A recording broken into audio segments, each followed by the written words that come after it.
when we have gone through the Bhagavad Gita, we have completed a discussion over a long period of time. It'd be nice if everybody can turn on their videos today. It will be more interactive. So if everyone can turn on their videos, I'll be grateful. Can see all of you and we can interact like that. So while we are doing the study of the Bhagavad Gita, uh, it has been more or less, I speak something, at the end we have a few questions, and then we generally run out of time. So actually Remuna Prabhu and I were discussing, now that we have completed the Gita, now what? Ab kya kare? So while we were discussing various options, so Prabhuji called me and asked me that shall we have a session this Sunday? Ye Sunday kya karna hai? So actually I was myself undergoing some training for the last 3 days, Friday, Saturday, Sunday, whole day, morning to early afternoon, and early morning, I mean 9 o'clock in the morning to 1:30 in the afternoon. So I was also a little, here that I may not get much time to prepare anything. So then Remana Prabhu suggested, why don't we have a question answer session? So that's where we are. That's why we're having this session now. Uh, of course, it yeah, there could be questions that could come from Bhagavad Gita. There could be questions that come about practical day-to-day life. It could be anything, right? We are not claiming that we have answers to all the questions. I have requested our Remuna Prabhu also to chip in whenever I miss something, or if there's something that he's better suited to answer. I have requested him to also chip in, and we'll try and make it a little bit interactive also. Sometimes when questions come, I may ask for your own opinion also, what do you say? But I'm not trying to put anybody in the spot. Idea is that we churn and we try and get better, richer answers to whatever discussion we are having. So with that brief introduction, I'll hand over to all of you. Please feel free to ask any questions that you would like to ask. Hare Krishna. And I have two questions already which have come to me. So I'll put them up also, once any verbal questions which come, once we're exhausted with that, I'll put up those questions as well.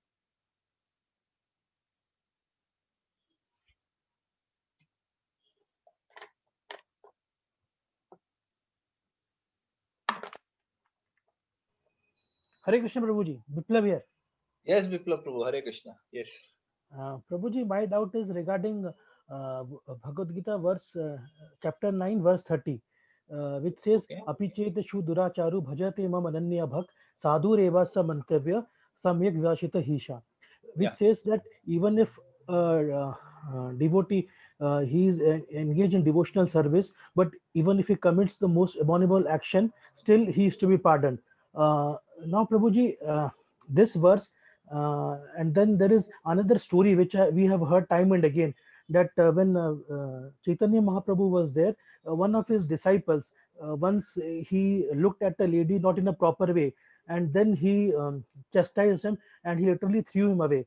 And then the devotee tried his best to get back into the fold. He asked for forgiveness, and many other devotees also requested Chaitanya Mahaprabhu to forgive him. But Chaitanya Mahaprabhu never forgave him. And finally, he committed suicide.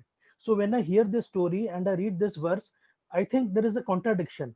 Uh, so just can you clarify this? Sure. So firstly, thank you for that question.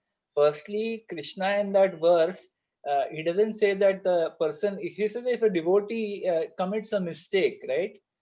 He says he's to be considered saintly. He doesn't even say that he's to be forgiven.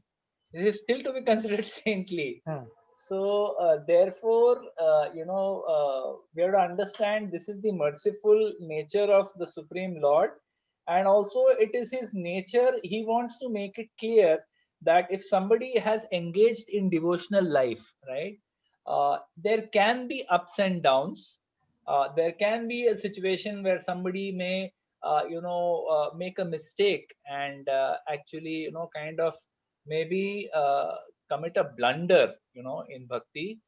Somebody may even fall down from bhakti, stop performing the activities of bhakti, or break the regulative principles or something like that. Something like that may happen. Something horrible, apparently horrible, may happen.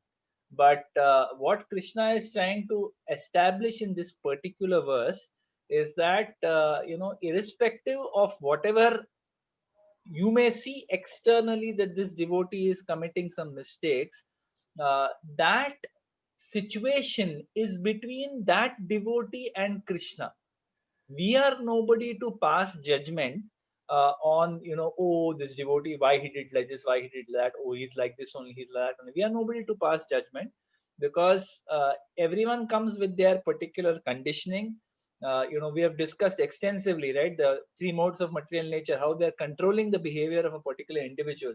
Now, if that person is extremely conditioned to acting in a particular way before coming to bhakti, and then after coming to bhakti, engages in the process of bhakti sincerely for a decent amount of time, but then after that, again the previous conditioning, it's like that, right? That when the sense object comes in front of the senses get agitated. Now, if the mind is not clear, or if the determination is still not fully developed, higher taste is still not developed, then the person tends to get tempted again, make a mistake. So what Krishna is making point in this verse, that don't judge such a person. It is for me to decide what is to be done with this person. Now, coming to your point, right? So it's a very hope-giving verse that even if, even if in bhakti, after coming to bhakti, even if we make some abominable mistake, Krishna is not judging us negatively. He's not going to abandon us, right? So this is the point which is very hope-giving for people like you and me. Now, coming to the pastime of Chota Haridas, who makes this mistake, who commits a mistake.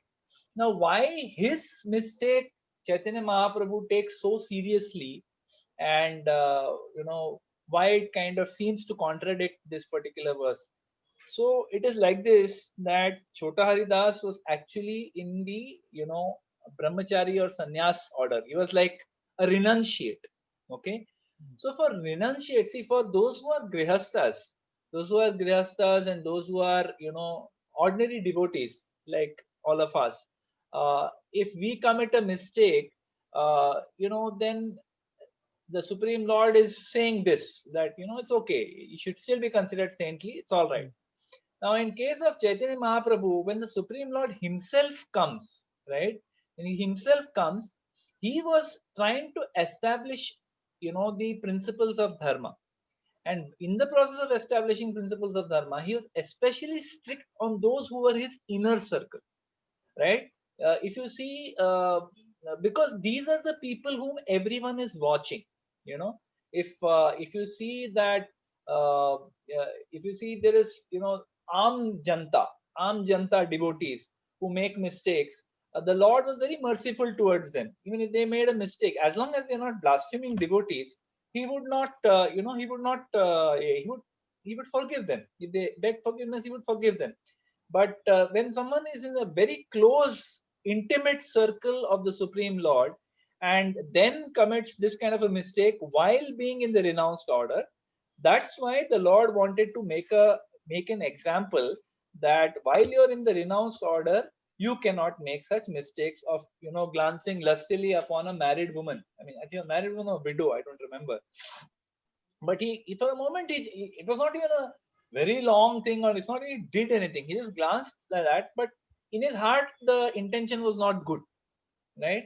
And because the Lord is residing in the heart as Paramatma, he was able to gauge his intention. And to set an example, the Lord said this, that no, you're a renunciate, nothing doing, you shouldn't have done this. This is wrong.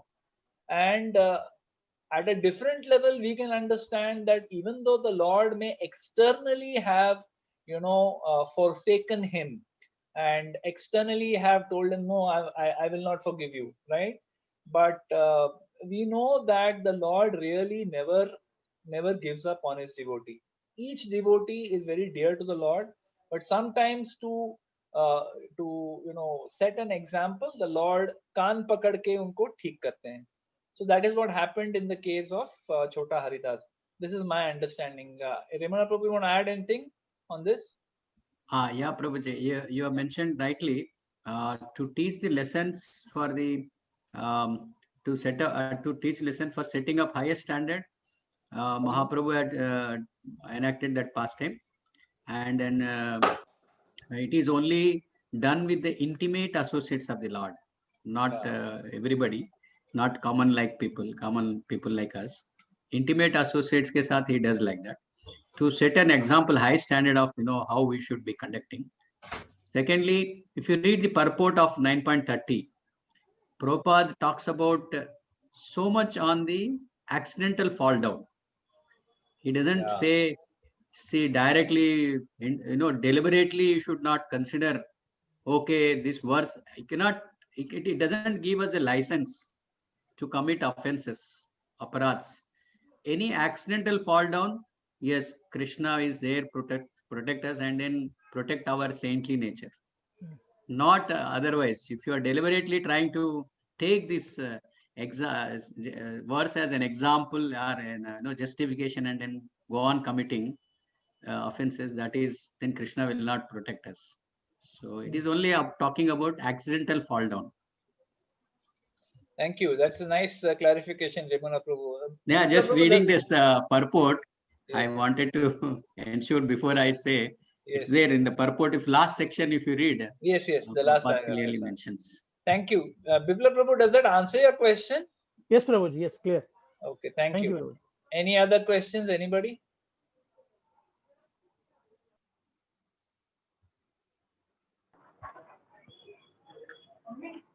Hare Krishna, Prabhuji. Yes, Prabhu.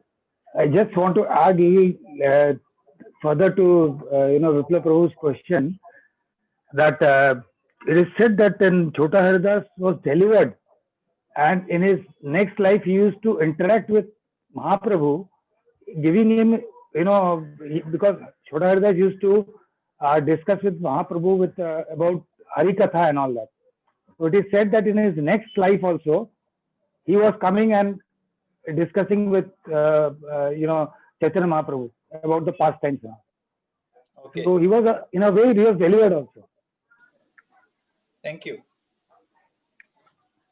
Prabhuji, on this Chota Haridas, later on, after he was banished by Lord, I think he committed suicide. And then when the news reached Chaitanya Mahaprabhu, then he sort of, he had sort of, might have said that, he has met with the logical end. Now, just now, Prabhuji has shared that, Sridham Sakha Prabhuji, that he is very munificent. He will not give up on his devotees, even if he is intimate. But how come he had, in his pastime like this, he sort of gave him such a very harsh punishment of letting him go and then commit suicide? So, Prabhuji, that is the point, right? That, if you take a 8-year-old child, okay? You take an 8-year-old child and that 8-year-old child, sees a gun, picks up the gun and, kind of shoots, by just kind of in play, khel mein shoots somebody and kills his classmate, okay? Over some minor tiff. What happens to that child? What do we do with that child? He'll be taken to a juvenile court, juvenile home. Why shouldn't he be hanged? He's shot somebody in cold blood. Why don't we hang him? It has not happened intentionally. He was playing with it and then he didn't know that it was a loaded gun. Okay, suppose he did it intentionally. And the person who has kept it in his reach. Suppose he's not 8 years old, suppose he's 12 years old and he intentionally shot his classmate out of anger. Still, what do we do with him? Why don't we hang him? Being a minor, he is given that he is not mature enough to, do that act. So a benefit of doubt kind of thing is given to a minor person, child. More than benefit of doubt, it is the nature of the law that if somebody is ignorant of the law, okay, somebody is ignorant of the law and is below age, right, below a particular age, we assume that even if they know kind of what is right or wrong, their discrimination is not so much, so they are kind of forgiven but not fully forgiven. They are given some, they are put into a juvenile delinquent home where they have to live under certain very strict conditions for till they turn adults, so that they learn that they made a mistake. So there is suffering. For a child to be taken away from the parents, to be put in a, you know, in a juvenile home and living under strict conditions, is suffering. But it is not the same as being, you know, hanged or anything like that. They're given punishment appropriate to their, you know, but the same thing, if an adult of 25, 30 years old does, then what happens? Then the punishment is as per the law. There is no mercy shown. Then they look at what is the intention of the person. जानबूझ के किया, unintentionally किया, defense में, self defense में किया, and accordingly the punishment is given, right? In the same way, from a devotional standpoint, if you see, if somebody is ignorant, okay, doesn't know anything, that person commits sinful activity, they will still suffer, but they will suffer as per the rule of laws of nature, right? But after coming into bhakti and after knowing fully well what is right, what is wrong, as per the instructions of scripture, if someone still commits a mistake, fully knowing that this is going to displease the Lord, that is not, that is like, you know, pehle jo paap kiya before coming into bhakti, jo paap kiya, it is like juvenile. Punishment तो मिलेगा, लेकिन उतना नहीं. लेकिन जो devotional life में आने के बाद जो गलती करता है, the Lord looks at it a little bit more seriously. And for someone who is revered in the, see, we worship the brahmacharis, we worship the sannyasis. Worship means not like worship like God, but we worship them with great awe and reverence. We, you know, we respect them. If they commit mistakes, that is even more. It is like a policeman committing crime. That is worse than an ordinary citizen committing crime. So that is why the punishment that is given to Chota Haridas was kind of setting an example that, Baba, if you are so directly connected to the Lord and you are still committing mistakes, then apparently there is no forgiveness. But yeah, but the Lord still forgives in the long run. Like I said, the Lord still forgives. There is one more example of Kalakrishna Das, who Yeah. was accompanying Lord Chaitanya. He was accompanying, in fact, Lord Chaitanya was all through with him. His direct But Bhattatharis came, and then the kind of tribal people, so they allured this Kalakrishna Das and then taken him to their place, and then, you know, engaged him in all sorts of sinful activities. You know, he was attracted to the woman. He was given the intoxications. So he drifted away from the Lord. But then Lord went and, you know, hair pakad ke khinch ke leke aaya. And then mercifully, then he reformed. He just said, no, you can't. You are my man. You know, how can you go do like this? So he brought him back. So he can do like that also. Say examples are there. He is mercifully pardoned. Jagai Madai ko bhi chhod diya unhone. Mahaprabhu ne given them the mercy.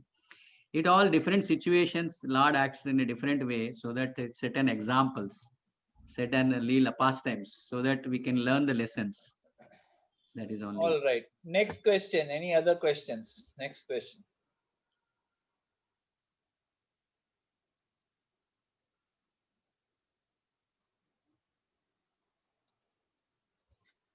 All right. If there's no question, let me put up the questions that have come here. 1 minute.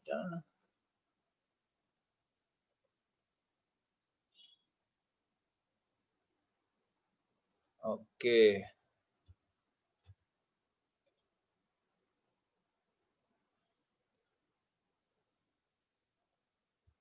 Okay, you're able to see my screen? Yes, Prabhuji. Okay.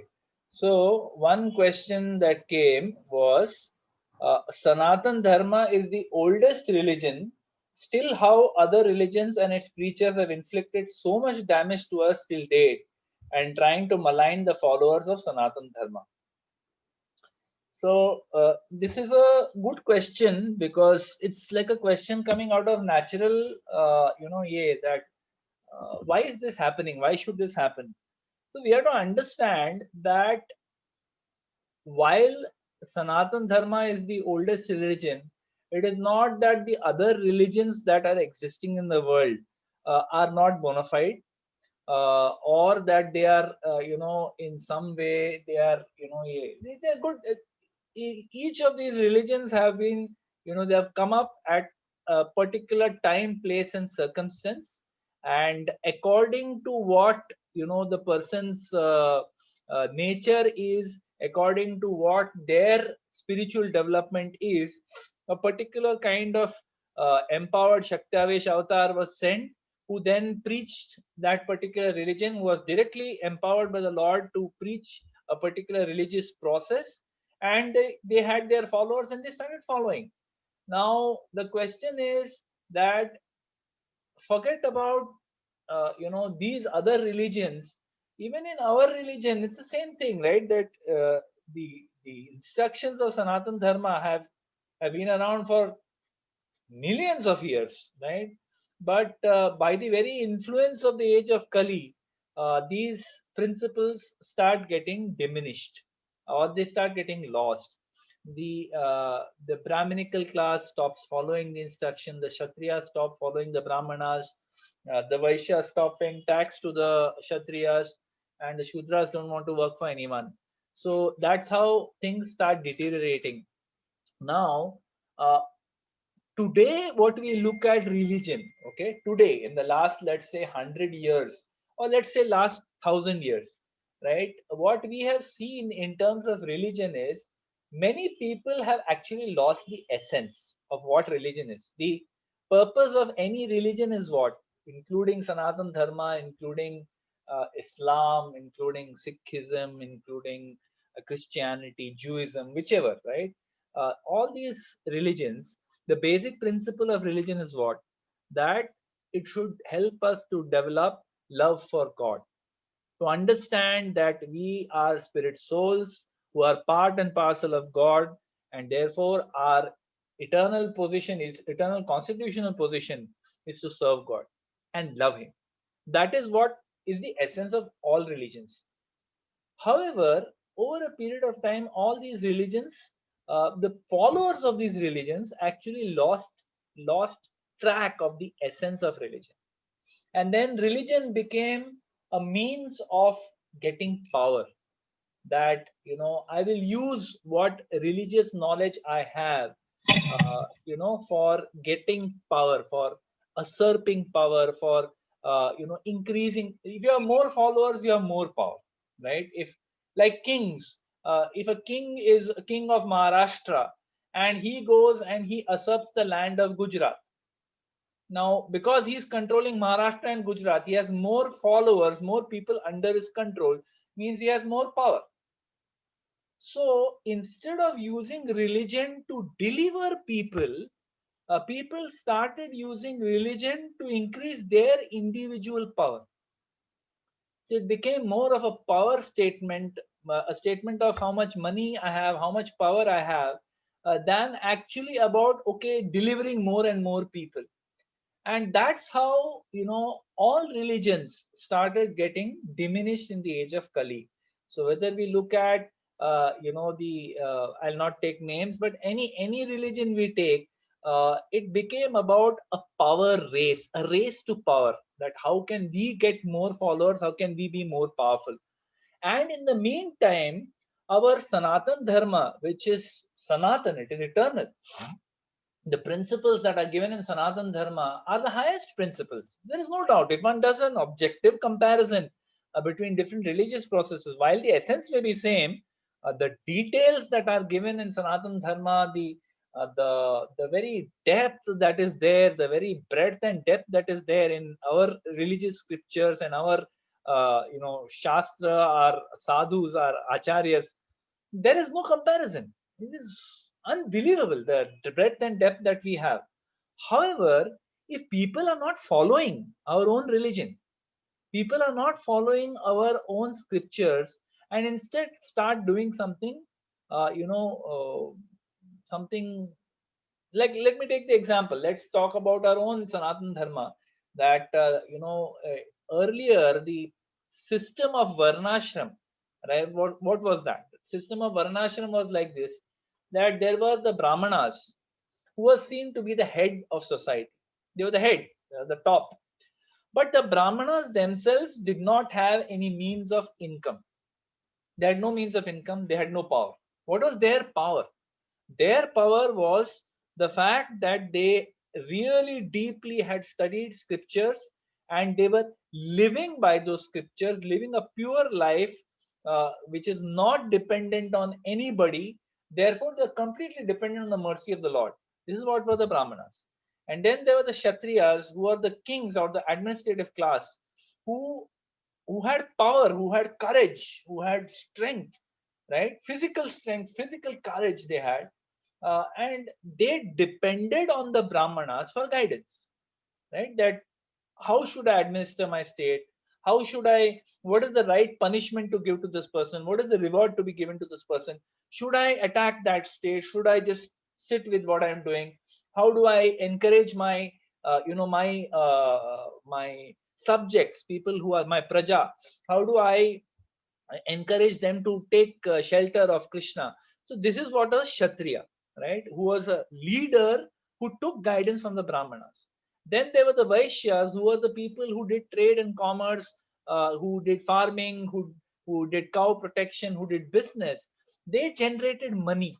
They generated the money. Nobody, see, Brahmanas, no generation of money. Kshatriya, no generation of money. The Vaishyas who are generating all the money, they would do agriculture, business, trade, and so on. And with the money that they generated, they would employ the Shudras, they would give charity to the Brahmanas, and they would give tax to the kings. So everyone is benefited with the money that they are generating. The Shudras get employment because they are not skilled enough to be Brahmanas, they are not skilled enough to be Kshatriyas, they are not skilled enough to be Vaishyas, so they serve the other three Varnas. It was a very natural thing. And then, everyone is serving everybody in this. It was a very nice arrangement. However, at one point of time, as it is described in scriptures also, as Kali Yuga started, the Brahmanas lost their discrimination. They started using their knowledge for earning money. They started, क्या बोलते हैं उसको, monopolizing the scriptures. They started misusing the scriptures for their narrow gains. And because of that, over a period of time, the Kshatriyas lost respect for the Brahmanas. They stopped following the Brahmanas. Now, because the Kshatriyas stopped following the Brahmanas and they stopped living by the law of scripture, stopped living by the guidance of scripture and sadhus, what happened? They became, as they say, power corrupts and absolute power corrupts absolutely. They became corrupted. They stopped following the principles of Sanatana Dharma, and they started ruling as though I am the king. Everyone should just listen to me. Bas. If you don't listen to me, I will kill you. Because I have power. So what happened as a result? The Vaishyas also, they started feeling exploited. They said, "Arey, to hell, we will not pay tax. We will not give charity. These Brahmanas, who will give charity to them? We will not give charity." So they stopped giving charity, and they stopped paying tax, or they used to cheat on that.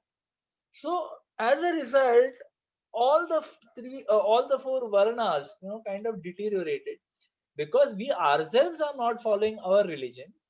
We became weak as a community, and then other religions were able to come in and inflict the damage which you have spoken about over here. They were able to come in and put doubts into the minds of people that what is this deities you all are worshipping? What is this God given you? I will give you food. I will give you. You are so hungry. See, you're downtrodden. Tumko to tumhara king. No, your king doesn't care for you. Your Brahmanas don't care for you. Your business people don't care for you. I will give you food and shelter. I will give you clothes. You come to me. So this is how people got misguided. This is how people then took shelter of other religions. And also because the Kshatriyas were weak, because they were not following religious principles, they were not guided properly, they became weak. So then other people, other marauders, other raiders, they came to this country, they attacked and they used a divide and rule, and they defeated everybody. So it is just how history has played out over the last 1,000-2,000 years, that we are seeing that people lost faith in their own dharma, in their own rich culture and dharma. And then, because of that, because of a lack of unity, dharma was a thing that held everyone together. Everyone knew the principles of dharma, And that ensured that everybody is united. Nobody performed too much sinful activity. If they did, the kings would punish them. The perfect system. But when the principle, the whole basis of the, the foundation of the whole system was dharma. If dharma is gone because the brahmanas are gone, what remains? So that's what seems to have happened over the last 1,000 years. And as far as maligning the followers of Sanatana Dharma, well, everyone, is trying to prove superiority of their dharma or their religious process over others. And that is fairly natural. Again, like I said, it's a power thing. If I have more followers, I have more power. So, how do I prove my superiority over somebody else? By showing them as inferior.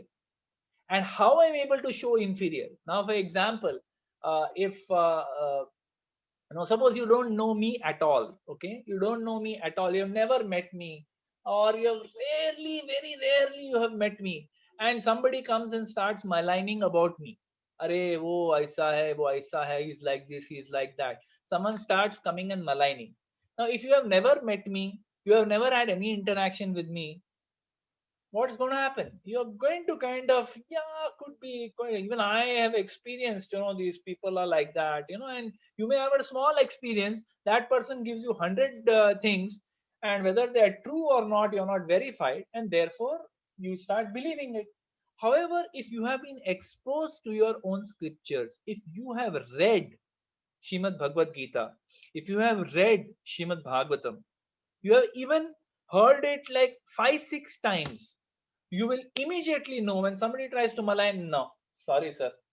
You are welcome to follow what process you are following, but I am not going to give this up. Right? So that is what it is. It is our own ignorance of our own Sanatan Dharma that allows others to malign and get away with it. So that is what is my understanding for your question. I don't know if that answered your question, Prabhu. Anyone would like to add anything to this? Prabhuji, very, sort of a controversial topic to say so. And you have really hit on the head of the nail, that it's a more of a power and political game. But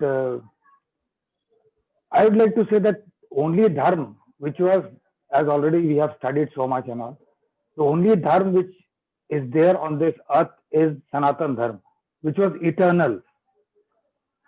All other dharmas came by from this place and circumstances. They sort of, like in the Middle East something happened, maybe somewhere something happened. There's one crucible where 3 religions came out, different from the same origin. Again, I will not take the names and all. But what exactly happened? Sanatana Dharma, the religion is not equal to dharma. Dharma is something much higher than religion. Religion is sectarian, that you always got through these books and all.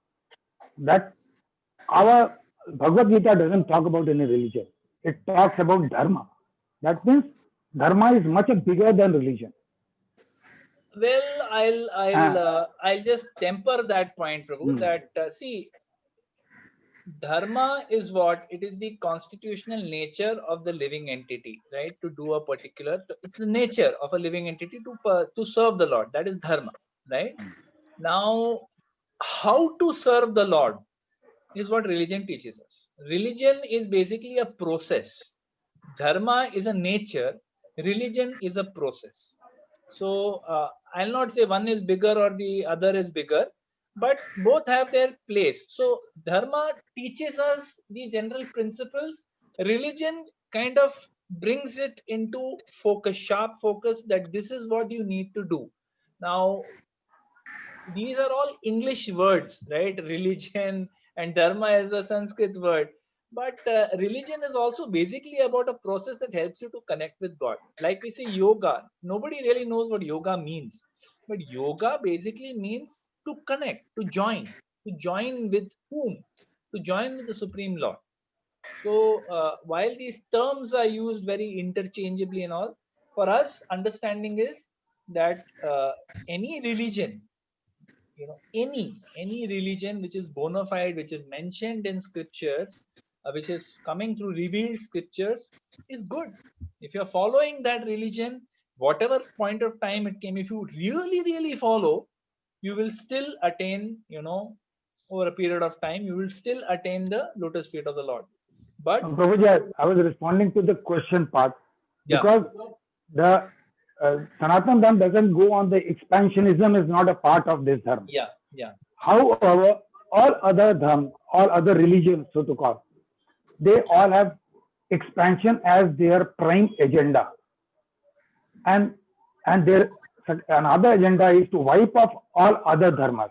Unfortunately, these are the two things which is prompting them to wipe off or suppress other religions. but that is a controversial point, which is why I'm not getting into it, Prabhu. So I'm Agreed. leaving I it. agree. I'm also. I just touched upon it. Yeah. Hare Krishna. Hare No, Krishna. in context of that question, that why they are Certainly, malign. certainly. Yeah, And because that is their agenda. They want to expand at any cost. So that is their agenda. Therefore, they do that. And it's all about power. At the end of the day, it's about how much power this gives me, right? If I have, our politics, it's more of that. yeah. All right. Shall we move to the next question? Just Prabhuji, one- before you go to that question, next Yes. question, I just wanted to read what Prabhupada said in the introduction about this Sanatana Dharma and religion. Just a few lines. The English word religion is a little different from Sanatana Dharma. Religion conveys the idea of faith, and faith may change. One may have faith in a particular process, and he may change this faith, and adopt another. But Sanatan Dharma refers to that activity which cannot be changed. For instance, a liquidity cannot be taken out from water, nor can heat be taken from fire.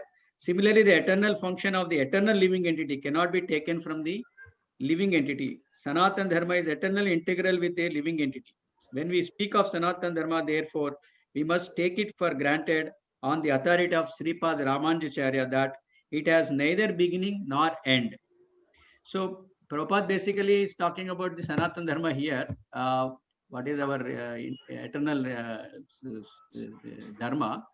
But basically, as you said, religion is used very loosely outside.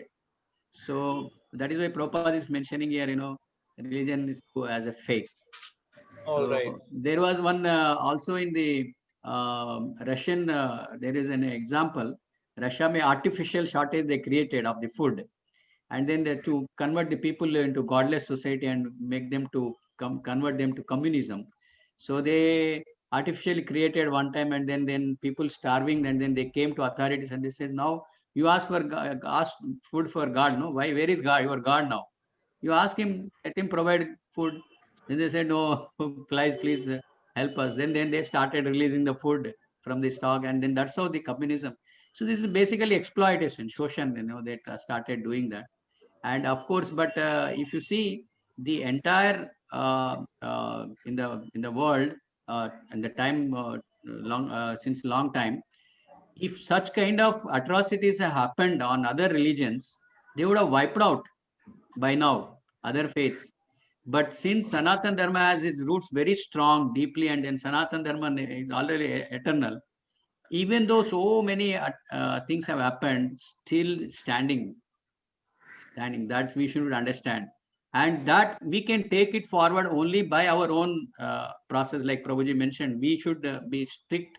We should be convinced about this Sanatan Dharma, and then practice ourselves and prove that yes, this is a thing we need to continue, and this is what is the real Sanatan Dharma, the real Dharma.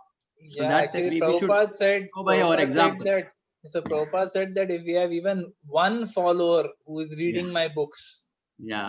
the ISKCON movement will continue. So I think the idea is that because we have lost touch with our scriptures, others are able to manipulate us. If we Exactly. come back and take shelter of scriptures, things will be okay again. All right, I'll move to the next question. It's already 7:45, time is flying. So Yeah. I get a bit confused between Nishkam Karma Yoga and Bhakti Yoga. What is the main difference between them? So it's a nice question. Again, It's a technical question. Just I'll try to give my perspective on this. Uh, so basically, what we are saying is, when we move from when we move from when we move from uh, the point where I have no knowledge of anything, right? Where we have no knowledge of who is God, nothing. We are starting from there. Then we come to a point where we understand, okay, that there is God, there is, I am the soul, I'm not this body. If I perform good activities, then I will get a better life in my next life. If I perform sinful activities, I will suffer in my next life. So, coming from a point of complete ignorance of scriptures, of the fact that I'm not this body, I am the soul, when you come to the point where I at least understand I am the soul, and then I perform activity, good or bad, with some understanding of the fact that I will have a life after this. That's where human life starts. Basic human life starts from there. Otherwise, till then, we're all like animals, right? We're all acting like animals with complete ignorance, and we will still suffer. But some knowledge is there. We start acting on the platform of thinking what is the right thing to do, what is the wrong thing to do. Now, when I perform karma, okay, with karma, when I add knowledge that, okay, what is good, what is bad, and if I am, if I'm trying to perform my activities with a knowledge that if I perform pious activities, I will enjoy, and if I offer, and if I do bad activities, I will suffer. That's when the concept of karma yoga starts, right? It is called sakam karma yoga. Sakam karma yoga means I am doing activities with kama, meaning I have desire that if I do this good, then maybe this life I will not, but in my next life I will enjoy. That is sakama karma yoga, where you are doing acting as per principles of scriptures, mota, more or less within the boundaries of what scriptures enjoin. Within that, I am performing activities, but with desire. Now, when I come to the point where, with more knowledge, with more exposure to scripture, with more understanding of scripture, I get a better understanding that really this good karma, bad karma, it is only leading to my getting further entangled in this material world. If I have many desires, good or bad, and I perform pious activity for that, I will have to take birth again. In my next birth, I will have so much backlog of my good karma and bad karma, so I will enjoy and I will suffer for that. Next life, I will perform more good and bad karma. Again, I will get stuck. So then the person starts understanding that this chakkar, this cycle of birth and death, is because of good and bad karma. So therefore, the person then comes to the point where he or she understands that nay, this karma only is what is getting me stuck in this material world. So let me not be attached to the fruits of my activity. So when the person understands on basis of scripture that if we are performing our activity with attachment, karmanyeva adhikaraste ma phaleshu kadachana. So what Krishna says in the Gita, that is this principle of nishkama karma yoga, that if you are performing your activity, you have a right to perform your duty, but don't be attached to the fruit. The moment you get attached to the fruits, then you are responsible for that activity, and the good or bad karma will come upon you. But if you perform activity as a sense of duty, that I will do my duty without being attached to the fruits, whatever comes, good, bad, I'm okay. I will just accept it. I am not going to be desperate for good fruit. I'm not going to be desperate for bad fruit. I'll just perform my activities as a duty. That's it. I will not be attached. That is the point of nishkama karma yoga, where you are performing karma without attachment to the fruits that are going to come to it. Nishkama. That means no kam. There is no desire for enjoyment from this activity. But when I add Krishna to this, that is when it becomes bhakti. So a person may perform nishkam. There may be many people in this world who are nishkam karma yogis who just do their activities, but they have no concept of God. They have no concept of surrender to God. There's nothing like that. So there's no bhakti. It's just nishkam karma yoga. But when I come to the stage where I understand that I am, I am Jivera Swarupoye Krishnera Nityadas, I am eternally the servant of the Supreme Personality of Godhead, And therefore, it is my constitutional position to serve the Lord with the best of my ability. Whatever resources I have at my disposal, which have come to me by my previous karma, I will utilize them in Krishna's service. Whatever good or bad result come, I'll be detached because it is coming by Krishna's mercy. So now everything we start adding Krishna, we start acting for Krishna. We are not attached to the fruits. Whatever fruits come, those also we utilize in Krishna's service. That's when it becomes bhakti. So Nishkam Karma Yoga can be fully devoid of Krishna. But when we attach Krishna to the Karma Yoga that we are doing, Sakama or Nishkama, when Krishna gets added, then it becomes bhakti. So if somebody is doing Sakama Karma Yoga, they're doing their activities with desire, but they do it, they pray to Krishna, that Krishna, please, you fulfill my desire. That is Sakam Karma Yoga, but it is bhakti, but it is Karma Mishra Bhakti, where you are using your activities and you have some attachment to the lotus feet of the Lord, but you are also attached to the fruits. You're not able to give up your enjoyment. That is Karma Mishra Bhakti, but it is bhakti because Krishna is there in it. If you're just performing activities without Krishna, that is Nishkam Karma. All right, Mataji, does that answer your question? Yes, Prabhuji, I understood it properly, because I always used to feel that Sakam Karma Yoga, in that Sakam Karma Yoga, we offer some portion to Devata, whoever it is. It may be Krishna, means God itself, or some other Devata, because many people, suppose if they do some Satyanarayan Puja or whatever, then they are doing puja, that means, or they are doing some havan or home, that means they are offering a certain portion to the God, and they are keeping maximum portion to himself. Yeah. But in Nishkam Karma Yoga, everything is, means, I used to feel that they are offering to God itself, means whatever, they don't want to keep anything to themselves, and whatever are the consequences of their karma, whatever they are doing, and that is okay with them, and they are not for the fruitive purposes, they are not doing the duty. Sure. And I used to feel that in Bhakti Yoga, means in that Nishkam Karma Yoga, I never thought that it could be devoid of Krishna. I always used to feel that Krishna is included, because it is the next step of Sakam Karma Yoga. Karma Kand, Sakam Karma Yoga. It depends on which point of view you are looking at it from. If you're looking at it from point of view of bhakti, that a person who is already connected to Krishna, then they move from the point of Sakam Karma Yoga to Nishkam Karma Yoga to pure bhakti, right? Where there is no concept of karma also. It's just pure bhakti. But if you're looking, but if you're looking at it from point of view of the common people in the world, everyone else who has no concept of anything else, that's how the yoga ladder kind of works. Yes. All right. Okay, there's another question by Som Bhatla Chuta. Prabhuji, after hearing many times Bhagavad Gita, we relish every time, but we forget how to remember all 700 shlokas. So thank you for that question, Prabhuji. See, if one is really interested in memorizing all 700 shlokas of Bhagavad Gita, it is possible. It is not impossible. I'll just share a technique which which may just help you. But really, one has to consider whether it is necessary to do that, right? Because by memorizing the shlokas, how is it going to help us in our spiritual life?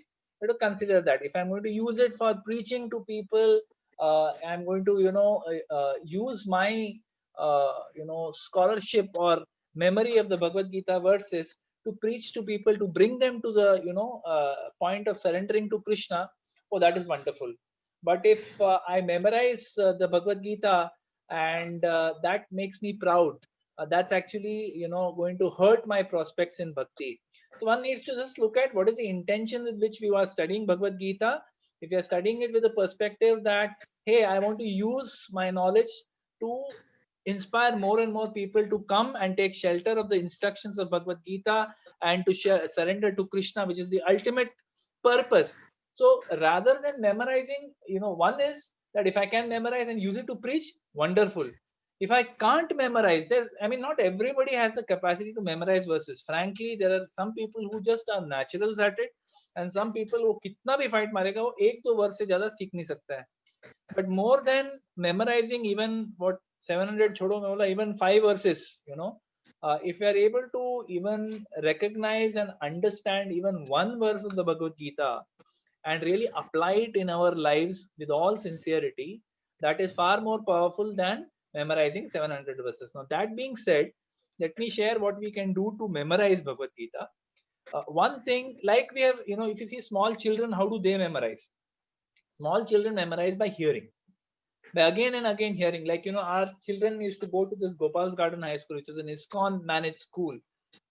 And they used to go there, and every day in the assembly, they used to chant some, I think, 35, 40 verses, different verses from Bhagavad Gita, then from Shrimad Bhagavatam, then Ishopanishad, alag, exotic verses, some from, Chaitanya Charitamrita. They would just chant these verses in assembly every day.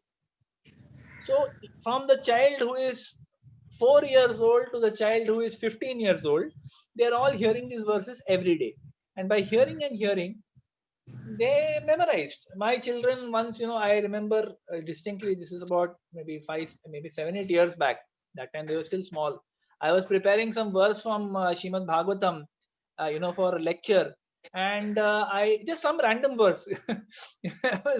I read the time. My son asked me which verse. He always asked me, "Papa, what are you going to speak today?" So he asked me, "What are you going to speak today?" So I said, "On this verse." I read the translation.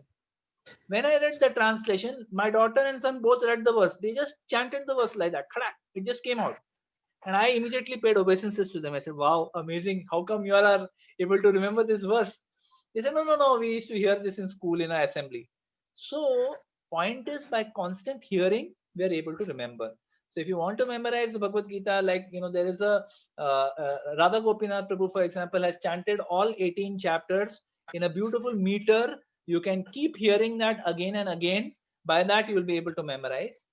If you're not able to memorize all 700 verses, you want to memorize the top maybe 100 odd verses, 108 important verses, then those verses you can, maybe make small cards, write down those verses on those cards, and wherever you are, you're taking a bath, keep that card in front of you and just, chant it. There are various techniques like that to remember verses, but the key is repeated chanting, repeated hearing will help you to memorize. That is my 2 cents on this. Anyone wants to add? Remuna Prabhu, you want to add something on this? May I add, Prabhuji? If you, with your permission, today in the Bhagavatam class, Gaurang Prabhuji has recollected how in Calcutta, Prabhupada had started this Bhagavatam classes, or I think in Mayapur, and there were only five or six devotees, and they were required to, repeat this after him, all of them. Sorry, I'm having some problem. Then after that, the idea was to memorize the sloka. The next day, unless they chanted the first sloka, they won't go to the second sloka. So that's all. The purpose was to get the get the devotees to memorize. So that is one. And the second one, I wanted to just second one, we have this Gita Ratnamala. There's a small pocket book. This side, the other day I picked up from the temple, and it's very, very handy. Wherever we go, there are all important slokas are there. So, even I am very keen to sort of, not for some show off or something, but I get inspired by you and then Remuna Prabhuji, the way when you're taking or preaching or giving lecture, the way you connect, not only from Bhagavad Gita, but also from Bhagavatam, the various slokas. Even today, the first sloka was being beautifully chanted, not only by Gaurang Prabhuji, but also so many devotees, Matajis, and then it was like I could almost memorize the first sloka of the Srimad Bhagavatam today. That kind of impact. Thank you so much. Fair enough. Okay, I'll just move on. There are 3-4 more questions that have come. Remuna, you want to add anything, or this is okay? Fine, Prabhuji, fine. Yeah. Okay, next question. Prabhuji, how to know who is Supatra for receiving Dan? Not just Dan of Dhan, but also Khamadan, Abhaydan, Vidyadan, etc. Yes, Chandra Mataji, Hare Krishna. So how to know who is Supatra for receiving Dan? Well, this is a very open question, because see, we have to in the Gita itself, Krishna has mentioned that there is charity in mode of goodness, charity in mode of passion, charity in mode of ignorance. It is mentioned in the Gita. So one thing is to look at the guidelines that are given in the Gita about giving charity in the different modes, and understanding that this is likely to have an implication. If you give charity in the mode of passion, there will be an implication. Give charity in the mode of goodness, also there is an implication. We have to try to give charity in such a way that we are not attached to the fruits that will come from the charity. That is the first point. As to whom to give charity, Srila Prabhupada has mentioned in his books that best thing that one can do is give charity to those who are trying to spread the mission of Krishna consciousness, those who are trying to spread Sanatan Dharma, right? There are enough and more corporates and individuals who are giving charity for for good causes, for humanitarian causes, for hospitals, for poor people, for needy people, for hungry people, for clothing people. There are enough people who are giving for that. So those patras are already getting what they have to get. Everyone will not get, but theek hai, they are kind of taken care of. But for those who are spreading the message of Krishna consciousness, if we can donate to them, that is the best patra. Anyone who is genuinely following the principles of religion and is trying to distribute it in the right spirit as given in scriptures, if we are contributing, that is the best patra that we can have. I am not sure what you mean by Khamadan, Abhaydan, Vidyadan. Vidyadan, again, if you are giving Forgiveness. That is Kshamadan. Oh, Shamadan. Okay. So Yes. Shamadan, we should, as devotees, we should forgive everybody. We should forgive. See, one of the principles of religion, one of the principles of Vedic life is to forgive. Because as long as we don't forgive, we are holding that grudge in our heart. We cannot purify our heart if we are holding grudges in our heart. So forgiving is one of the greatest principles of Sanatan Dharma. As soon as we are able to forgive, and we should not see patra for that. Whoever it is, even the enemy should be forgiven as per principles of Sanatan Dharma. You may be careful about them next time. If some enemy comes and harms you and does something to you, next time when you're dealing with that person, you will not be foolish. You'll be very careful that, array, last time this person tried to harm me, I should be careful this time. But we try not to hold a grudge in our heart, because that grudge will prevent us from going back to Godhead. We will be stuck in the material world as long as we have these grudges in our heart. As far as Vidyadan is concerned, Srila Prabhupada has clarified in the last few verses of Bhagavad Gita. Read from 18.67 onwards, where Srila Prabhupada has clarified whom we should give this spiritual knowledge to and whom we should not. In short, those who are very blasphemous, those who are very who, मतलब आप उनको भगवत गीता के बारे में बताएंगे तो they just going to end up blaspheming Krishna, blaspheming Bhagavad Gita, and further getting bad karma because of it.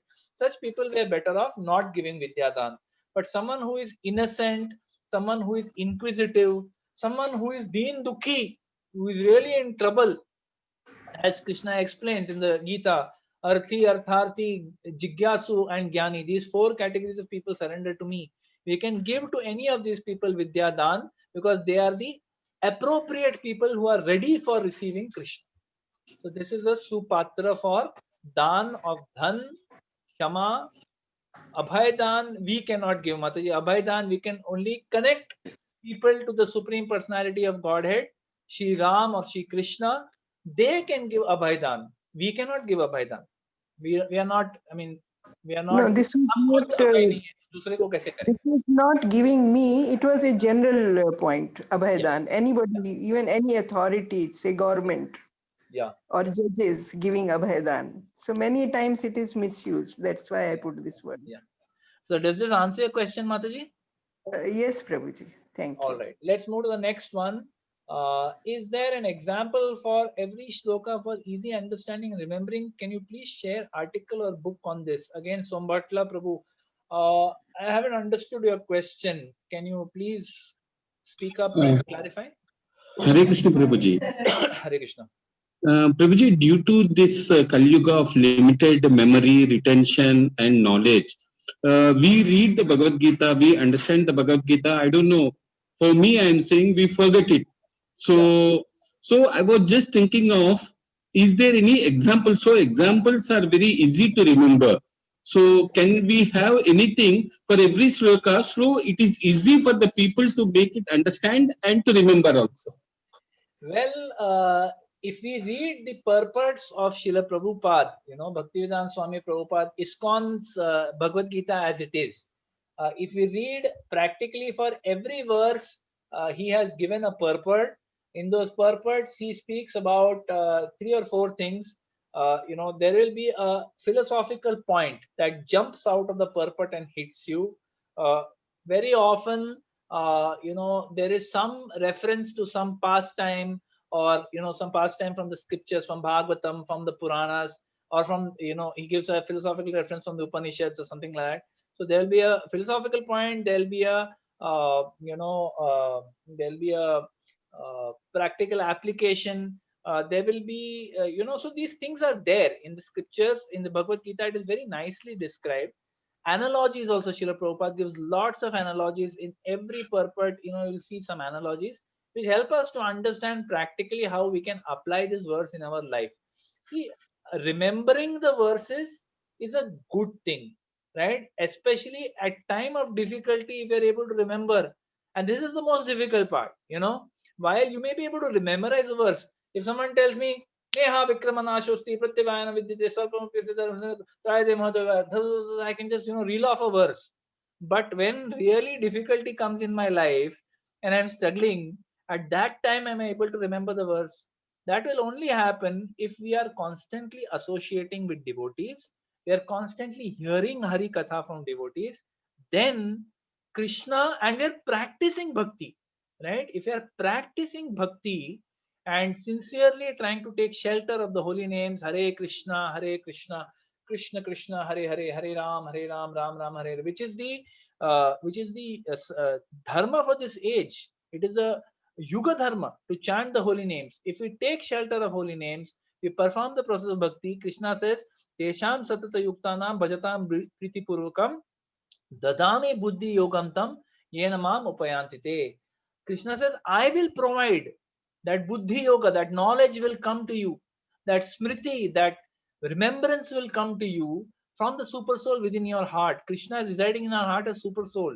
He will provide us that remembrance. He will provide us the knowledge as per what is needed at that point of time. We have to have faith in the instructions of the Gita, to take shelter of Gita, then we will be able to remember everything. Is that all right? Does that answer your question? Thank you, Prabhuji. All right. We'll move. Rima, do you want to add anything on this? Prabhuji, as you mentioned, rightly, Prabhupada had given a lot of examples in every purport and analogies, beautiful analogies and fitting analogies and current analogies actually.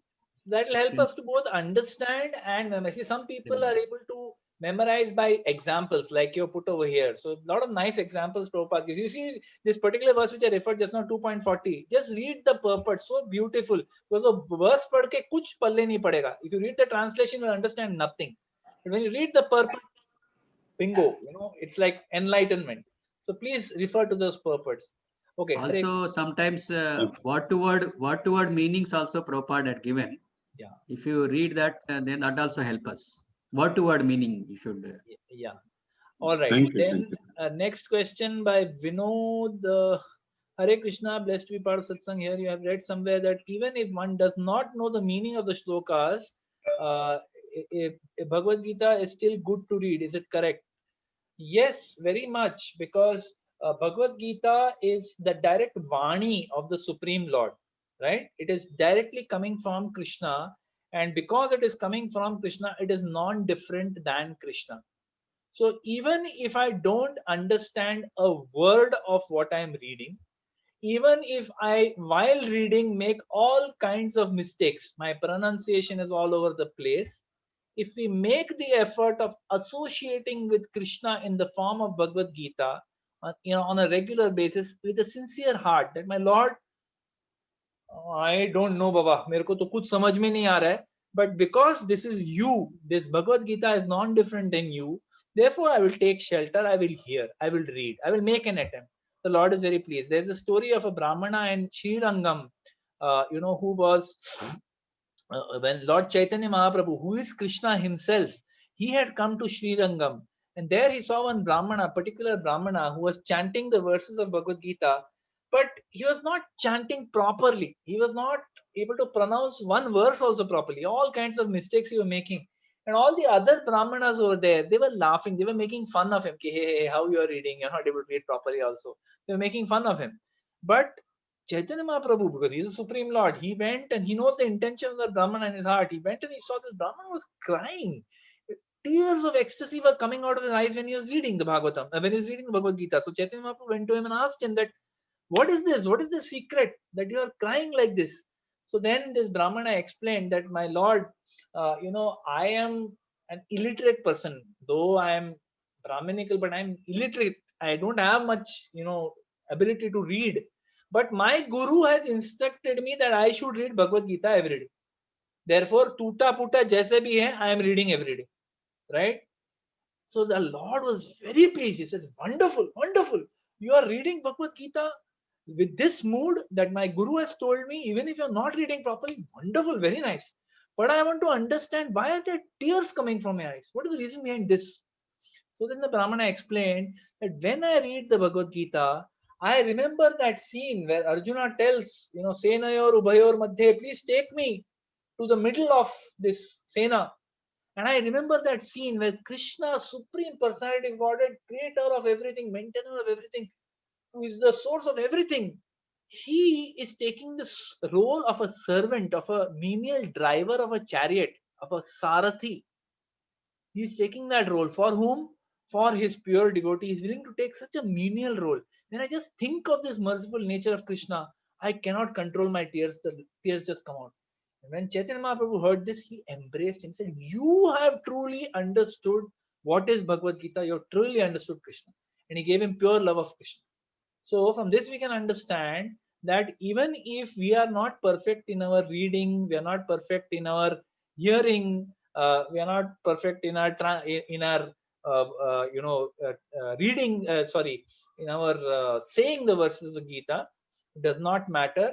The Lord is pleased simply by the effort. By connecting with Bhagavad Gita, we are automatically purified. Prabhuji, I wanted to share one small story regarding this. One grandfather was, doing the gardening work, and the grandson comes running to him and says, Grandpa, what is the use of reading Bhagavad Gita? Does it really purify me? I'm reading every day, but I'm not able to understand. So the grandfather said, nearby there was a cane basket, which was having all perforations, which was very black because it was carrying coal in that. So he said, do one thing, you take that to the nearby water thing, and then bring that water in that. So this boy just innocently went, took that, and then dipped that into the water and then tried to bring it. By the time he came back, everything fell off and no water was there. Then grandfather said, you are really do very well, if you have to come very fast. So he again went and then brought it second time. But he couldn't hold a drop also in that. Then grandfather said, no, you have to really work hard. Really, you have to bring very fast. So then again he went and then brought again says, no, grandfather, there is no use. How many times I am going, I'm not able to hold even a drop of water. So, but then the grandfather then showed it to him after 3-4 times. This is now, earlier in the beginning, what was the condition of this basket? You see now what is the condition. So it has become very clean, very beautiful, very sparkling now. It is, all the dirt has gone. So that's what happens when you read Bhagavad Gita. So grandfather mentioned that. So that's a beautiful example. Thank you, Rimana. Okay, so any other questions? Because you're Prabhuji, one question, please, if you can allow. Bhagavad Gita is referred to as a life manual. So how to refer to this life manual, especially in times of difficulties? See, we have to understand that scripture is something that is it is given to us so that it will help us to take the right decisions in our life. But in a sense, in a spirit of both humility and honesty also, we have to understand हमारी औकात नहीं है scripture समझने की. We don't understand, right? Especially the practical application of scripture in day-to-day situations is something we really don't understand. Therefore, especially within ISKCON, Srila Prabhupada created so many temples all over the world. And like in our temple, Radha Gopinath temple, even within the temple, so you are able to associate with devotees and understand from them, hey, how do I apply this? But even within the temple, we have created something called a devotee care system. So there is a mentoring system where, individual devotees are tutored, mentored to, just go through the philosophy point by point practically to understand कि भाई कैसे करना है, क्या करना है, what is the significance of this, how do I apply it in my life. Practical instructions are given so that they are able to with confidence go ahead, because someone जिसका भक्ति में बाल सफेद हुआ है वो आके आपको बताता है तो you don't have to worry कि अरे ये करने से क्या होगा, वो करने से क्या होगा. You can just follow. So that's why this kind of a system has been created. If we can follow these people, we are better off, we are safer than trying to refer to Bhagavad Gita ourselves and trying. Of course, we don't have any association where, we're completely cut off from the world. There's no internet, nothing. Then we take full shelter of Bhagavad Gita and pray to Srila Prabhupada, pray to Radha Gopinath, and my Lord, I don't have any association, so you guide me. Then if you take sincere shelter of the scripture will give you the guidance. You'll know what to do. But if you are not sure, referring to devotees is always a safe thing. That's why we have created this mentor system, counselor system of Radha Gopinath temple, whereby devotees can take shelter of a devotee who has spent a little bit more years than us in Krishna consciousness, and therefore is a little bit more experienced and knows what to do, what not to do in different situations. Is that okay? Does that answer your question? Yeah. Okay, Prabhuji. Thank you. In fact, that is something that I have said before also. I am repeating it over here again. In our temple also, we have created this system of mentor system and counselor system. It's called a devotee care system. So those of you who are connected to the satsang, but are not connected to the devotee care system, I would humbly request you. In fact, if you all are okay, in the course of this week, I will reach out to some of you individually and, suggest that you could become part of the mentor system that we have. Our temple has created this specifically for this reason, to help devotees. And this is not dependent on any material designation, because it's a spiritual activity. So whatever our designation may be, we leave that aside. उसको बाजू में रखते हैं हम लोग, and we try to take shelter of devotees, or we take guidance from devotees who can help us in our spiritual path, in our early steps, in baby steps in Krishna consciousness. They can guide us specifically what to do, what not to do. Is that okay? Okay. Thank you. Hare Krishna. Any other questions? Anybody? Any of the Matajis? Matajis have been silent. Any Matajis? Anybody else?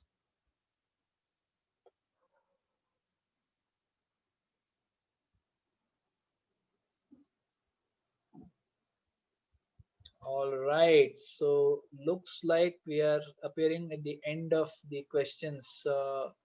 If that is, yeah. Shall I ask one question, Prabhuji? Yeah. Maybe it's a very common question. Yeah. Sure. Generally, devotees ask this question. Like, when in the first chapter, when we read, we understand that, Arjuna was so much of in the distressful condition, and he was lamenting, he was shedding tears profusely. And then Krishna was there right besides him and wiped his tears by giving the beautiful instructions of Bhagavad Gita, whole Bhagavad Gita. He was there to protect, he was there to give shelter, and then he had rescued him personally.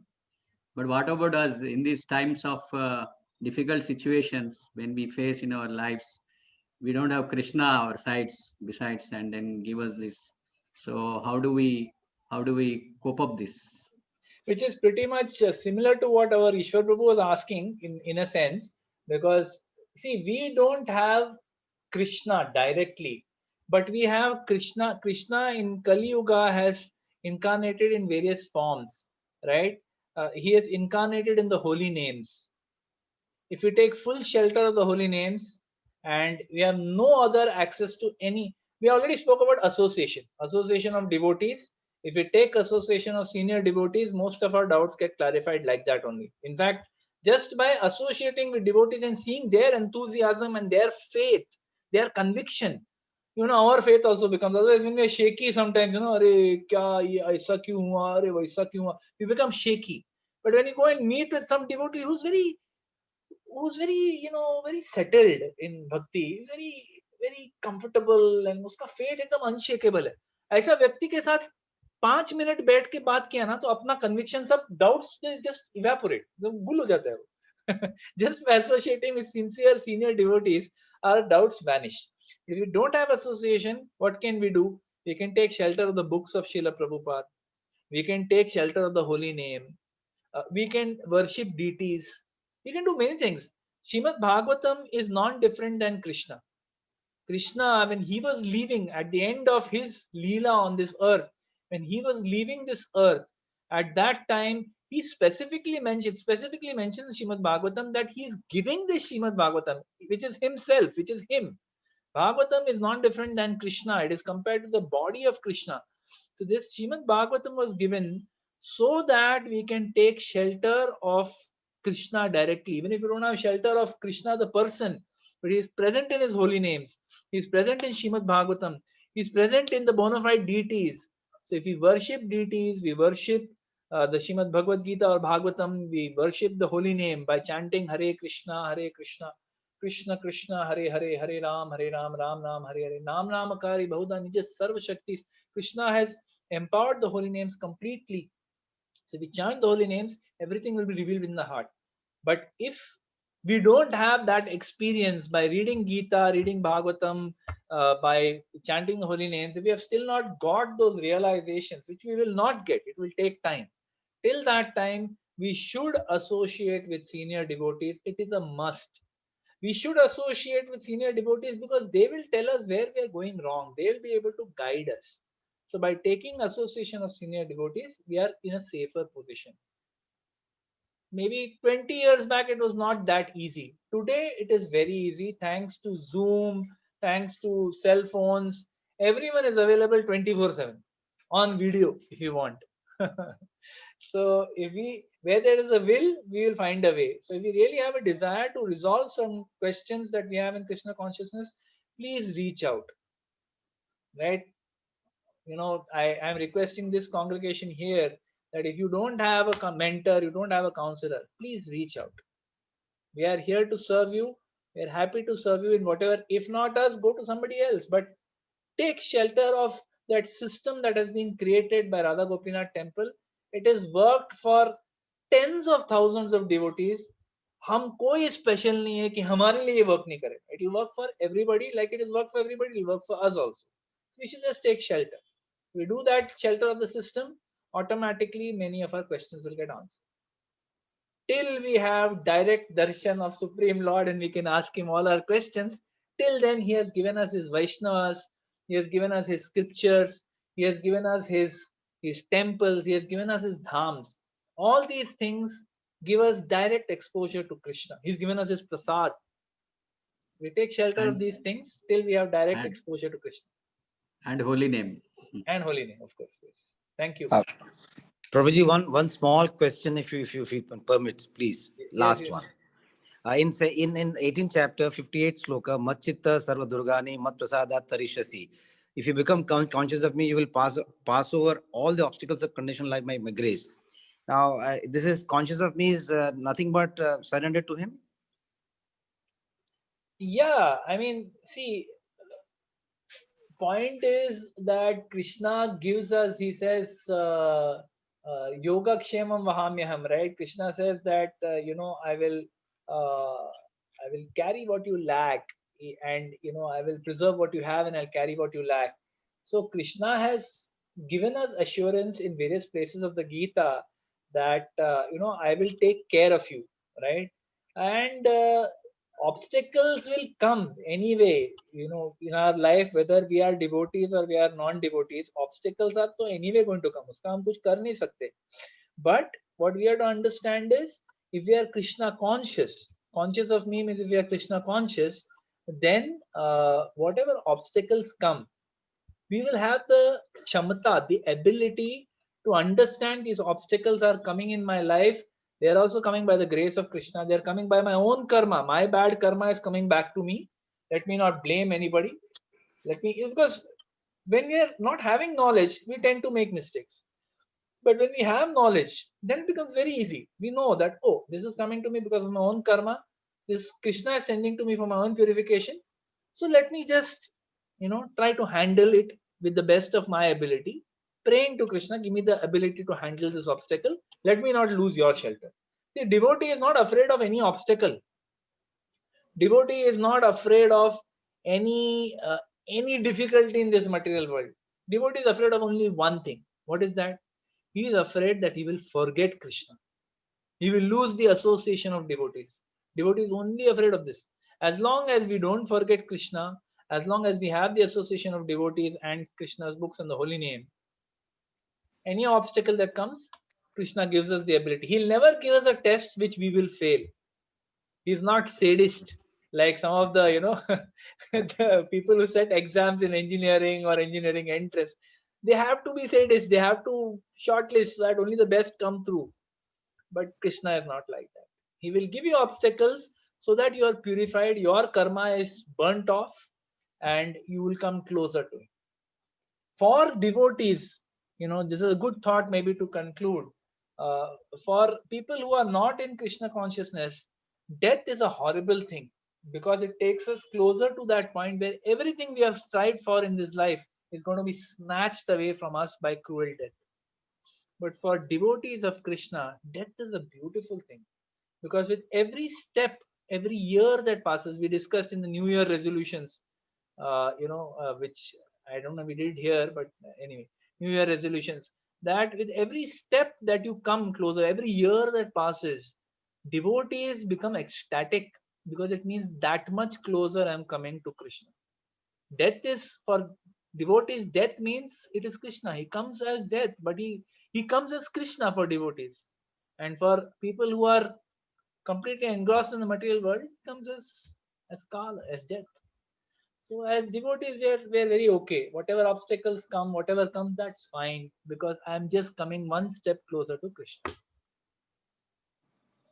All right. Any other burning questions, or shall we end here? So I thank you all very much for your kind patience and wonderful questions. A lot of you asked a lot of thoughtful questions which forced one to think.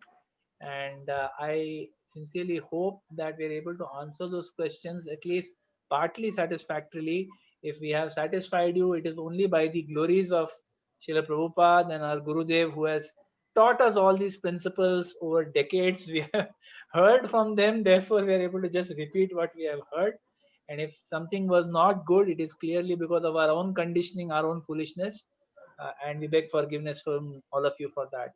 Thank you very much. Hare Krishna. Before you all go, I just want to have one quick point that I want to make about the future of this satsang. Okay, the future of this satsang. So everyone can switch on your videos if you are comfortable. It'll be nice. You can see everybody, because this is a personal discussion I want to have with all of you, and I'd love to have your feedback, because so we have completed the Bhagavad Gita, and it took whatever 10 years. Now obvious thing seems that abhi Bhagavatam shuru kar do, right? It seems very obvious, but it's not the easiest thing to do, simply because these things take a lot of time. And Bhagavad Gita is like, you do 4 verses, you can read 4 verses purports and just go. But Bhagavatam is not like that. It's far more voluminous, and to go verse by verse is a very big commitment, which I don't think I'm in a position to make. However, we are thinking of various things. One thought that came to our mind is, we can have one session where we just summarize entire Gita in one session, just the key, all the chapters, then one in which we take all the key verses of Bhagavad Gita, which are all the important verses. So 2 sessions could be this. And then we could start Bhagavatam. But Bhagavatam, what we were thinking was, instead of going verse by verse, we will go story by story. So couple of important stories are there in the couple. There are, in fact, there are hundreds of stories also in Bhagavatam. That itself will take several years. But it is an easier thing to attempt. So maybe we are thinking of doing, verses from the Bhagavatam. Take stories from the Bhagavatam, alag stories, and what do we learn from that? It could be, we take one story of, let's say, for example, how did the Bhagavatam come about? Kahan se shuru hua? Why did it come about? So we take that story, then we see what can we learn from it.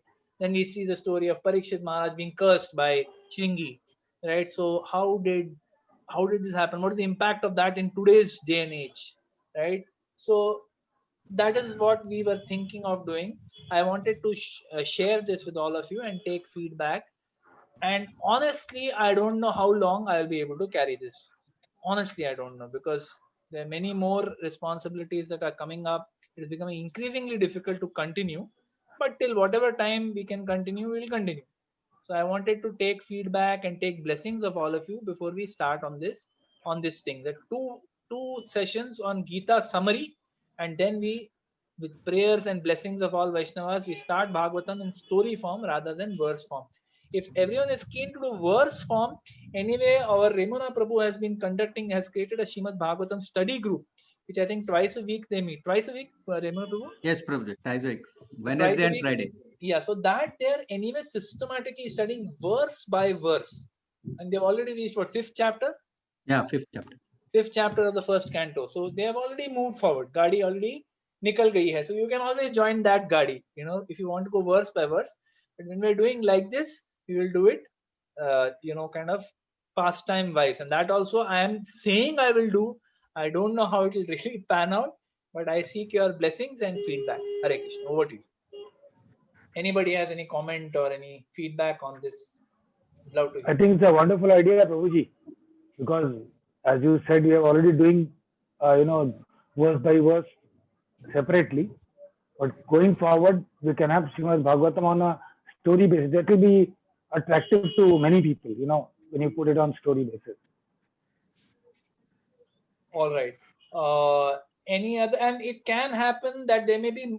See, the important thing in this is what? It is not about, this Bhagavad Gita, hearing Bhagavad Gita, hearing Srimad Bhagavatam is not about the speaker. It is not about the speaker. So it should not be that, if this speaker is there, then I will come. If that speaker is there, I will not come. It is like, Krishna is coming to your house. Supreme Lord Krishna is coming to your house. One day the driver is Sridhama Sakha Das. Another day the driver may be some other Das. Will you say, no, Krishna, you don't come because this driver is there? No, you will accept. So our consciousness has to be that whoever the speaker is, because it is Supreme Lord, Bhagavatam, Bhagavad Gita is non-different from Krishna. So whoever is the speaker, I have to be there to greet when the Lord comes. With that consciousness, if we are hearing, we're in a safe spot. So it can happen that as we start this journey, there will be multiple speakers who will come forward and speak, maybe temple brahmacharis, maybe whoever it could be. My humble request to all of you, give the same amount of attention, same amount of time that you've given to us. We're really grateful. I certainly don't deserve it, but you have been very grateful, very tolerant of me for all these years. I equally request that everyone, whoever is the speaker, because it is the Supreme Lord, whatever style it is delivered, Supreme Lord, whether he is coming in a chariot, he is coming in a Mercedes, or he is coming on a cycle, you will still accept him because he is Krishna. So don't be enamored by a style of speaking. Don't be enamored by a particular personality or eloquence of speech. These are all external things. They don't matter at all in the final analysis. It is about the message. The message is what is important. I humbly request everyone, whoever the speaker may be. I mean, I'm not saying I will not be there. I would love to continue serving all of you. But if any other devotees come, it should not happen that everyone drops out. मेरा ये humble आप सबसे request है. Hare Krishna. Any other feedback, any other thoughts on what we just said about the Gita and the Bhagavatam structure? Any suggestions? Yeah, Prabhuji, no, you said that for the Gita, you are going to cover the summary or some important slokas in the next 2 classes. Yes. Would the two classes be enough for that? Because so many important slokas are also there. Or maybe you could. We are not going to go into details. We are just going to sprinkle them on you. Yeah. It will be Then it is overview. up to you. Then it is up to you to go and study those verses. Okay. Overview type. Overview. It's just and even that overview will take like 6, 8, 10 hours of study, which I didn't have today. Which is why today I didn't do that. That's why we did question answers. I didn't have the time on this weekend. Therefore, I said that okay, this weekend Remana Prabhu suggested we'll do question answers. Therefore, we did that today. The story form. Hare Krishna, Prabhu. Okay. Carry on. Yeah, Mataji. Prabhuji, it's a humble request. Is it possible that chapter-wise, if you could cover Bhagavad Gita summary? Yeah, we're going to do that. We're going to do that. So one is chapter-wise summary. Not Okay. one chapter का फिर तो 18 session हो जाएगा. एक ही session में Yeah. all 18 chapter का summary. Okay, that is what we will do. And then after that, one session for important verses like that. That is what I'm planning. If I do each chapter का summary, it will become 18 sessions. माताजी, वो तो और 1.5-2 साल तक चलेगा, वो ज़्यादा हो जाएगा. But ये ऐसा summary level पे एकदम फट, just the flavor. In fact, this is something I have been. It's like a project for many years. ये जो WhatsApp पे घूमते रहते हैं ना, ये chapter 1 this, chapter 2 this, वो सब कचरा है माताजी. Krishna नहीं रहेगा. Real essence of Gita is not coming out in that. Real is not at all coming out. So, this is one of my attempts to try and give just the essence of each chapter. I don't know if I'll be able to do it. I'll try. Remuna Prabhu has agreed to assist me in this. You may take two sessions also fine. Yeah. And another session for verses. But important that we cover the Mataji, as Mataji said, chapter wise definitely, but not detailed, briefly, so that in at least maximum 2 sessions we should be able to cover the. Sure. Thank you. you. Prabhuji, like 3 sessions, Karma Yoga, Bhakti Yoga and Gyan Yoga. Matlab, chapter 1 to 6, one session. 6 plus 6. Yeah. 6 chapters. तो धीरे-धीरे बढ़ते जा रहे बात है आपका वो एकदम मस्त है. Because then it would be easier for us to digest also, like one concept. We are following session maybe can digest. Restart. Please, I'll see what I can do best, Mati. I'll do what I can do best, Mati. Thank you so much for your suggestion. Thank you. Okay, related to Bhagavatam, any suggestions? Anybody? The story form of Bhagavatam is a wonderful idea, Prabhuji, and that will attract everyone.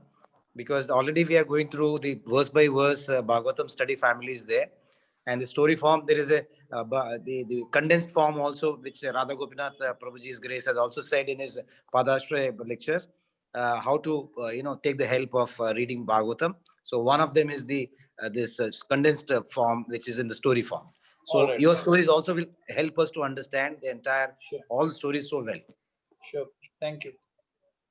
All right, if that's it, then I thank you all again very much for your wonderful association and your patience in staying with us on this journey. Any other questions that come up, please feel free. See, we don't make progress in bhakti unless we remove the nagging doubts that are there in our heart. Doubts are like monsters. They're small to start with, but they grow. With time, monsters grow and they become so big that they suffocate our bhakti. So question answers is a very powerful means of ensuring that we are, killing those monsters when they're still small, nip them in the bud. Okay. Thank you very much. Hare Krishna. Srila Prabhupada ki jai. Srila Dev ki jai. Nitai Gaur Premanande. Hare. Today, Lata Nair Mataji's birthday. Yeah. Sorry. Important point. It is Lata Nair Mataji. Are you there? Yes, Prabhuji. Yes, Prabhuji. Yes. Hare Krishna. It is her very auspicious birthday today. So let us all wish her by loudly chanting 3 times. Hare Krishna, Hare Krishna, Krishna Krishna, Hare Hare, Hare Ram, Ram Ram, Hare Hare. Hare Krishna, Krishna Krishna, Hare Hare, Hare Ram, Ram Ram, Hare Hare. Hare Krishna, Krishna Krishna, Hare Hare, Hare Ram, Ram Ram. Jai Ho, Lata Nayar Mataji ki Jai. I only pray that I am in association with you all forever. And I really association. Okay, for my spiritual advancement. Thank you for everything you have done, Mataji. You have Thank you. Done so much to create this congregation. Thank you for your contribution. Thank you. Hare Krishna. Hare Krishna.